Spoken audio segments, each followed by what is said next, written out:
안녕하십니까. 신동기 인문경영연구소 대표 신동기입니다. 오늘 여러분과 함께 이 노블리스 오블리제는 추가적인 부담이 아닌 균형을 의미한다 라는 주제로 생각하는 시간을 갖도록 하겠습니다. 노블리스 오블리제, 귀족의 책무라 그러죠. 귀족의 의무란 이야기죠. 근데 여기서 말하는 의무는요, 글자 그대로 의무입니다. 의무라는 것은 추가적인 부담을 의미하지를 않습니다. 바로 균형을 의미합니다. 무슨 이야기냐면요, 의무의 출발은 바로 권한 또는 영향력이라는 이야기죠. 그래서 어느 한 개인 또는 어느 한 조직이 일정한 권한과 영향력을 가졌을 때 그 권한, 권리, 영향력에 상응하는 의무를 가질 수밖에 없다는 이야기죠. 그러면 귀족 책무라는 노블리스 오블리제는 뭐냐? 해도 되고 안 해도 되는 게 아니라 반드시 해야 될 의무란 이야기죠. 바로 어느 정도의 권리, 권한 또는 영향력을 그 귀족들이 가지고 있기 때문에 거기에 상응하는 의무를 이행을 해야 된다 하는 게 바로 귀족 책무, 노블리스 오블리제입니다. 우리가 귀족 책무 이야기라면요, 가장 많은 자주 예로 드는 게 바로 영국 왕가의 전통입니다. 최근에 엘리자베스 여왕이 즉위 60주년 기념식을 가졌습니다. 그래서 많은 국가에서 이제 환영을 하고 이제 많은 국가에서 축하를 하고 이렇게 했는데, 이 1982년에요. 이 영국과 아르헨티나 간에 전쟁이 있었습니다. 바로 포클랜드 전쟁이었죠. 바로 영국 영인데, 영국 땅인데 아르헨티나가 이제 그 소유권 좀 이제 복잡한 그런 좀 이제 역사적 상황이 있어요. 근데 바로 이제 아르헨티나가 그 포클랜드를 이제 침공을 한 거죠. 그래서 전쟁이 이제 났었는데, 그때 지금 엘리자베스 여왕의 작은 아들인 앤드류 왕자가요, 헬리콥터 조종사로 참전을 했습니다. 근데 그 헬리콥터가 뭘 하는 역할을 했냐면은 바로 아르헨티나에서 쏜 미사일이라든지 이런 것을 유도하는 그런 역할을 하는 헬리콥터였어요. 굉장히 위험한 그 역할이죠. 근데 그런 위험한 역할을 누가 그 조종관을 잡았느냐? 바로 여왕의 아들인 앤드류 왕자가 잡았다는 이야기죠. 그래서 그때도 그런 내용이 전 세계에 이제 보도가 되면서, 영국 왕가는 뭐가 달라도 다르다 하면서 다시 한번 노블리스 오블리제를 이렇게 이야기를 했었습니다. 그래서 귀족의 책무라는 것은요, 바로 향유와 의무 간의 균형을 이제 말하는데, 실제 우리 사회생활을 하면서요, 부자라는 이유만으로 많은 사람들은요, 그 자신이 가지고 있는 부를 상대방한테 지급하지 않았음에도 불구하고 굉장히 많은 어떤 권리라든지 영향력을 이를테면 향유하고 또 행사하고 있습니다. 이런 이야기가 있습니다. 어떤 사람이요, 100만 달러짜리 수표를 손에 쥐게 됐어요. 그래서 100만 달러짜리 수표를 손에 쥐고 아주 고급 음식점에 갔습니다.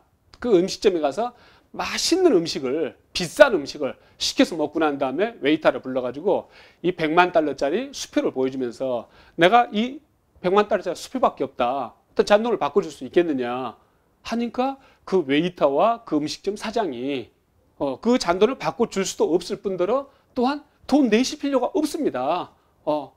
100만 달러짜리 수표를 가지고 있는 손님과 같은 분을 모시는 것만으로 해도 영광입니다. 다음에 또 들려주십시오 하고 보내는 거죠. 그래서 공짜로 그 좋은 음식, 그 비싼 음식을 먹은 거죠. 그 이번에는요, 굉장히 유명한 양복점을 찾아갔어요. 그래서 나 양복을 하나 맞추고 싶어. 제일 비싼 게 어느 거예요. 해서 이제 다 이제 치수 재고 하고 난 다음에 그 수표를 보여줬어요. 내가 100만 달러짜리 수표 한 장밖에 없어.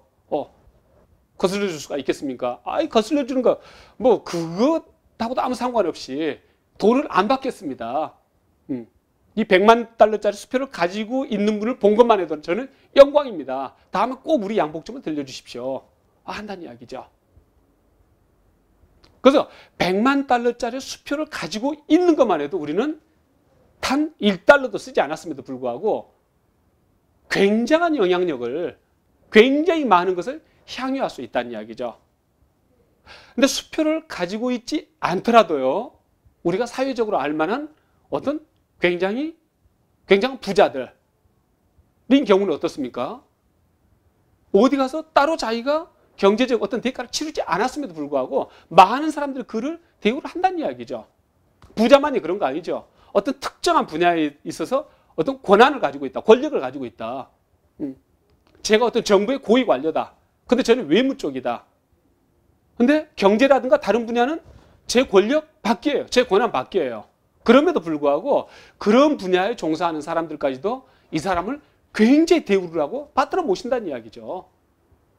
그래서 특정한 분야에 대해서 권력을 가지고 있을 경우 그 특정한 분야 이외의 분야에 있어서도 그 사람은 굉장히 대우를 받는다는 이야기죠. 지식 전문가들 마찬가지입니다. 그냥 내가 좋아서 열심히 공부해서 교수가 됐어요. 근데 어디 가면 어떻습니까? 교수님. 그렇죠? 그러니까 교수라는 그 신분, 그 이유 하나만으로 그 사람을 굉장히 받든다는 이야기죠. 뭐 의사 선생님 마찬가지예요. 그렇죠?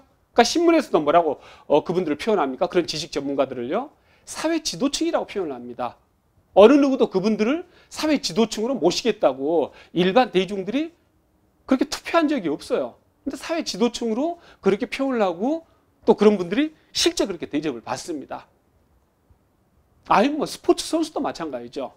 어떤 특정한 기능에 굉장히 탁월한 거죠. 뛰어난 거죠. 근데 그 이유 하나만으로 그 다른 분야에 있어서도 굉장히 그 사람을 대우를 한다는 이야기죠. 그게 현실의 사회입니다.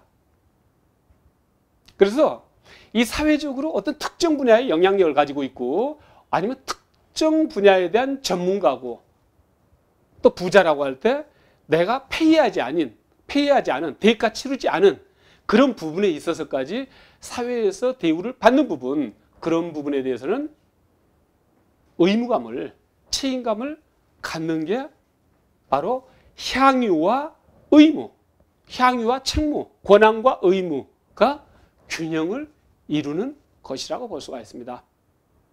로마는요, BC 753년에 건국할 때 아주 유력한 가문의 어른들 100명을 모았습니다.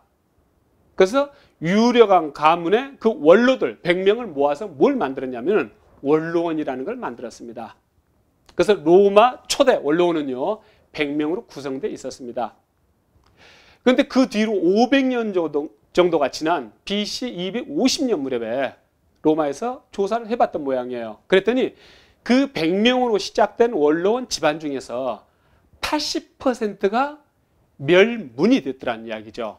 집안이 대가 끊겼더란 이야기죠. 왜 그렇습니까? 전쟁이 났을 때 나는 로마라는 국가의 귀족이란 이야기예요. 원로란 이야기예요. 원로원이란 이야기예요. 그러니까 로마 국가의 주인이란 이야기죠. 노예가 아니란 이야기죠.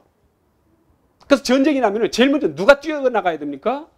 바로 로마의 주인들이 뛰어나가야 된다는 이야기죠. 귀족들이 뛰어나가야 되고요. 그래서 가장 앞장서서 전쟁에 임하고 그렇게 함으로 해서 500년 뒤 로마는 로마, 이탈리아 반도 그 정도 이제 통일한 상태였죠. 그래서 BC 264년부터 BC 146년까지 이제 이 카르타고하고 이제 전쟁을 해서 이제 지중해 이제 패권을 잡게 되는데 어떤 그 조그만 도시국가로 시작을 해서 그렇게 어떤 제국으로 클 수 있는 그 바탕은 뭐였느냐? 바로 로마의 주인들이었던 그 원로원.